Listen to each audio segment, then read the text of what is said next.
Olá, graça e paz, sejam muito bem-vindas ao canal Exalando o Bom Perfume de Cristo.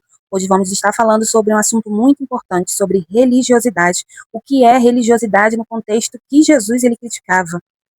Como saber se estou vivendo religiosidade ou um relacionamento? Como vamos evitar cair na religiosidade? Fique conosco até o final desse vídeo. Não perca! Você que ainda não é inscrita no canal, se inscreva, ative o sininho para você receber todas as notificações, todos os vídeos que são postados nesse canal. Que Deus abençoe sua vida. Acompanhe comigo no livro de Mateus, capítulo 23, versículos 27 e 28.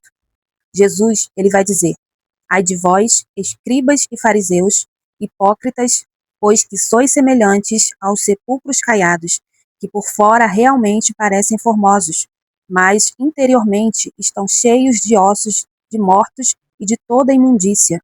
Assim, também vós, exteriormente, pareceis justos aos homens, mas interiormente estáis cheios de hipocrisia e de iniquidade. Mas quem eram esses escribas, esses fariseus? Eles eram os intérpretes e especialistas da lei. Os fariseus, eles se esforçavam para fazer todos acreditarem que estavam aderindo a seus ensinamentos. Jesus, ele vai referir a eles como religiosos, porque eles eram hipócritas. Eles exigiam do povo atitudes que eles próprios não cumpriam. Jesus, ele mostrou que os líderes religiosos deveriam servir, condenando a atitude de desprezo e falta de compaixão em relação àqueles que não conseguiam seguir o elevado padrão de vida estabelecidos pelos fariseus. Jesus, ele vai dizer que não é simplesmente ter uma religião. Jesus, ele criticava a religiosidade vazia, ou seja, cumprir as regras externas sem amor. Jesus, ele estava olhando além da aparência. Jesus conseguia contemplar o coração daquelas pessoas. Estavam usando de aparência. Fazer as coisas de Deus para aparecer. Focar em tradições humanas mais do que no coração. Fazer coisas que parecem certas por fora, mas sem ter o coração realmente envolvido com Deus ou com as pessoas. É você estar disponível para a obra, mas não se relaciona com o dono da obra. Sentir o coração realmente envolvido com Deus. Ir à igreja, mas guardar ódio no coração. Isso é um espírito de religiosidade. Orar bonito, mas não perdoar. Falar de Deus, mas tratar os outros com arrogância. Cumprir tradições, mas não demonstrar misericórdia. São atitudes de pessoas religiosas. Faz o que é certo exteriormente, mas por dentro não teve uma mudança, não teve uma transformação. Ficou apenas na superficialidade. Em Mateus capítulo 23, versículo de número 25 e 26, Jesus ele vai dizer: ai de vós, escribas e fariseus, hipócritas, pois que limpais o exterior do copo e do prato, mas o interior está cheio de rapina e de iniquidade. Versículo 26, Jesus vai dizer: fariseu cego, limpa primeiro o interior do copo e do prato, para que também o exterior fique limpo. No livro do profeta Oséias, capítulo 6, versículo 6, vai dizer: porque eu quero misericórdia e não sacrifício, e o conhecimento de Deus mais do que holocaustos. Como saber se estou vivendo uma religiosidade ou um relacionamento? Aqui vamos ver alguns pontos sobre a religiosidade. Você pode estar caindo na religiosidade quando, primeiro ponto, faz coisas por obrigação. Segundo ponto, se compara muito com os outros espiritualmente. Se esse conteúdo tem sido de relevância para você, anote, curta esse vídeo, compartilhe com o máximo de pessoas. Terceiro ponto, julga quem não faz como você. Quarto ponto, se preocupa mais com aparência do que com caráter. Quinto ponto, busca reconhecimento das pessoas. Em Mateus, capítulo 6, no versículo 1, vai dizer: Guardai-vos de fazer a vossa esmola diante dos homens, para serdes vistos por eles. Aliás, não tereis galardão junto de vosso Pai, que está nos céus. Jesus, ele vai trazer esse alerta. Guardai-vos de não ser vistos, não fazer para reconhecimento humano. Agora que você já entendeu sobre religiosidade, vamos ver a diferença sobre o relacionamento com Deus. O que é esse relacionamento com Deus? Não tem como nós compararmos com religiosidade. É totalmente diferente. Então vamos lá para alguns pontos que afirmam sobre o relacionamento, né? Se você está vivendo esse relacionamento com Deus, é quando, no primeiro ponto, fala com Deus como Pai, não só repete palavras. Jesus, ele vai dizer em Mateus capítulo 6, versículo 7, e orando, não useis de vãs repetições, como os gentios, que pensam que por muito falarem, serão ouvidos. Esse falar com Deus como Pai significa que a oração ela deve ser algo vivo, sincero e pessoal. É algo transparente. Você não ter máscaras. O relacionamento com Deus, ele não combina com máscara. A máscara são de pessoas religiosas que querem manter aparência. Diante de Deus, você pode ter total liberdade. Você pode ter total transparência, sinceridade. Quando Jesus ele vai falar sobre evitar vãs repetições nas suas orações, é não tornar algo automático, algo vazio, apenas por hábito. Imagina, ao falar, ao orar o Pai Nosso, dito rapidamente, sem atenção ao que está sendo falado. Isso não traz uma reflexão para si, uma meditação. Traz apenas um hábito vazio. Mas devemos nos apresentar ao Pai em oração, dizendo: Pai, hoje eu estou preocupada. Pai, eu preciso da tua ajuda. Você se relacionar a Deus como seu Pai, como seu amigo, fiel companheiro de 24 horas. Segundo ponto é se arrepender de verdade quando erra. O se arrepender significa mudança de atitudes, de comportamentos errados. Não é apenas um remorso, existe diferença de remorso e de arrependimento. O remorso são sentimentos momentâneos. O arrependimento, ele produz fruto, ele produz quebrantamento. Terceiro ponto, querer agradar a Deus, mesmo quando as pessoas não estão vendo. É você oferecer a Deus o seu melhor, seja em adoração, em louvor, em sua maneira de viver.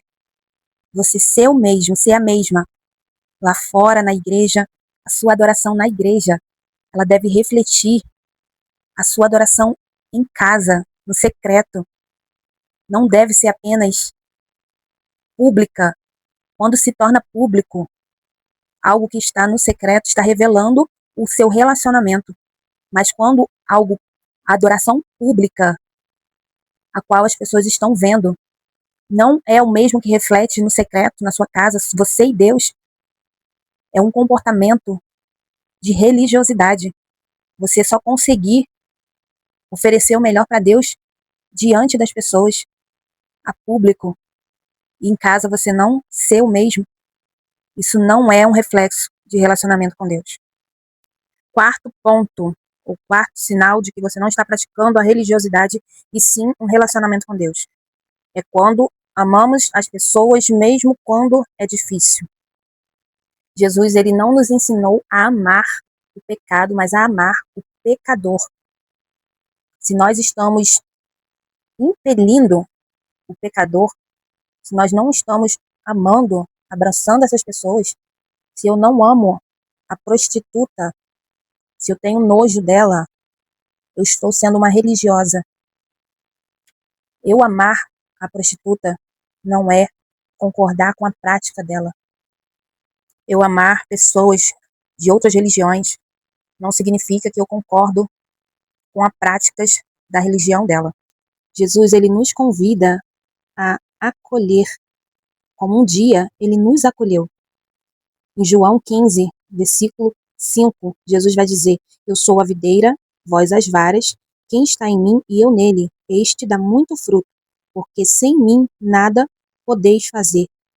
É sobre refletir Cristo em nossas vidas através das nossas atitudes.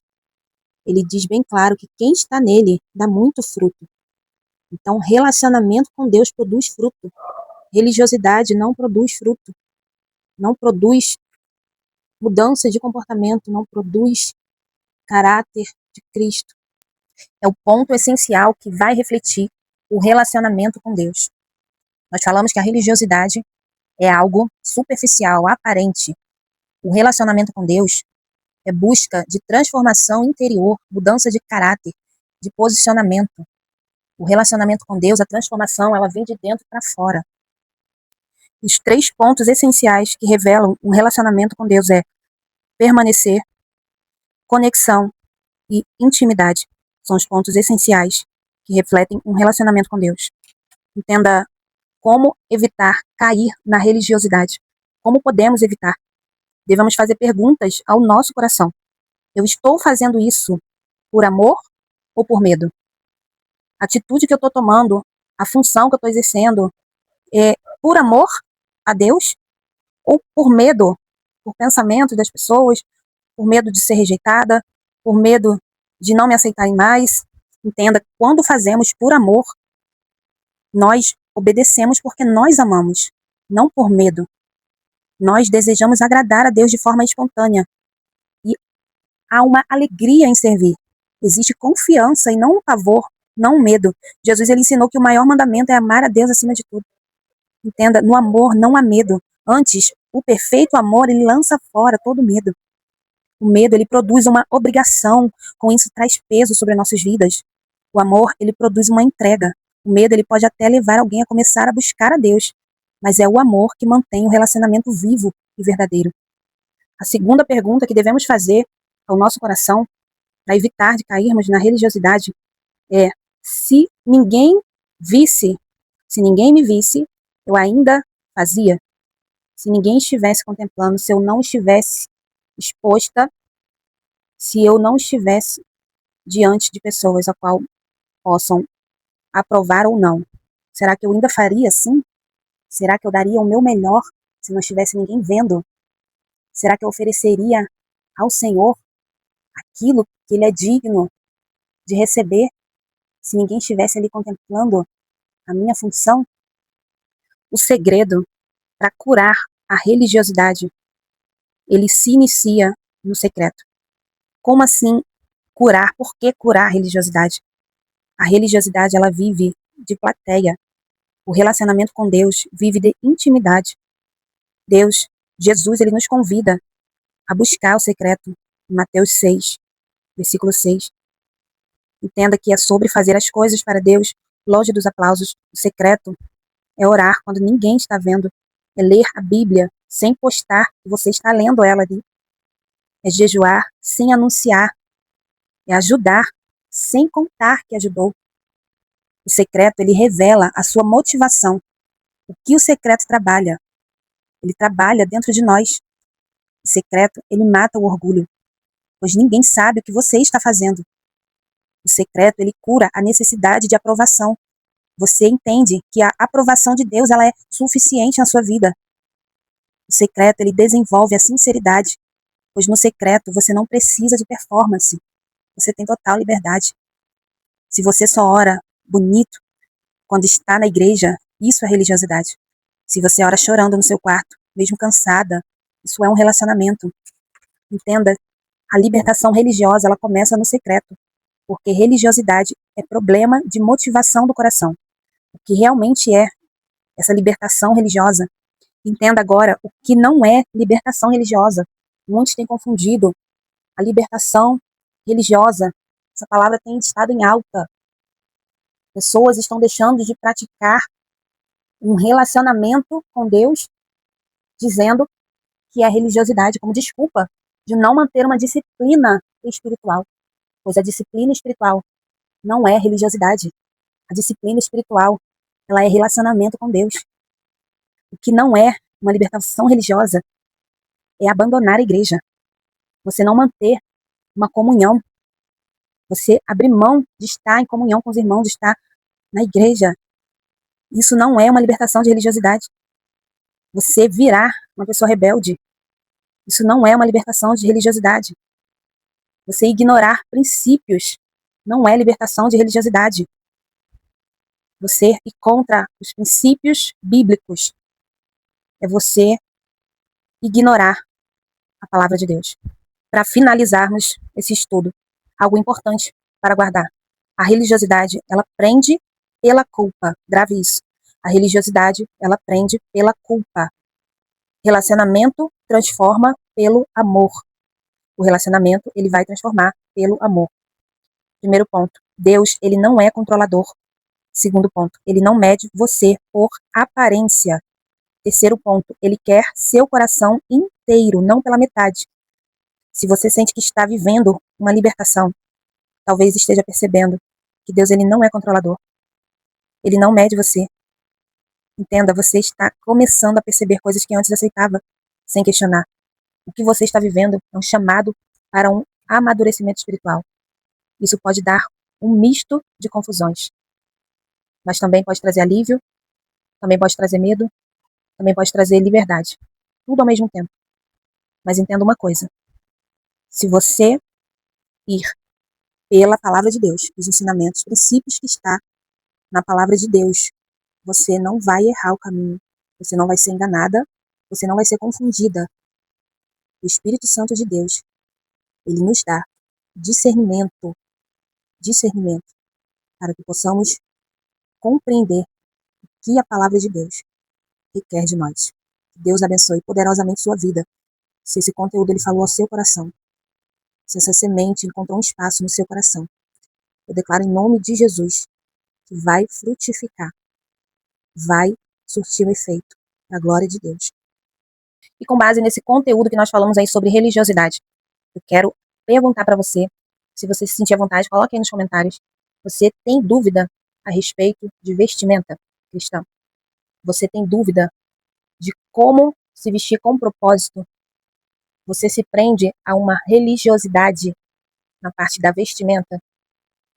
Se você tem se sentido dessa forma, deixe aí nos comentários. Nós vamos preparar um conteúdo dentro da palavra de Deus a respeito da vestimenta, a respeito da conduta da mulher cristã. Não esqueça de deixar aí o seu joinha, dar o seu like, para que o YouTube ele venha entender que esse conteúdo é importante, ele venha permanecer disponível para as pessoas poderem acessar com mais facilidade. Gratidão a Deus por sua vida, por permanecer até o final desse conteúdo, por nos ajudar a exalar o bom perfume de Cristo, compartilhando, ouvindo essa mensagem poderosa que é a palavra de Deus.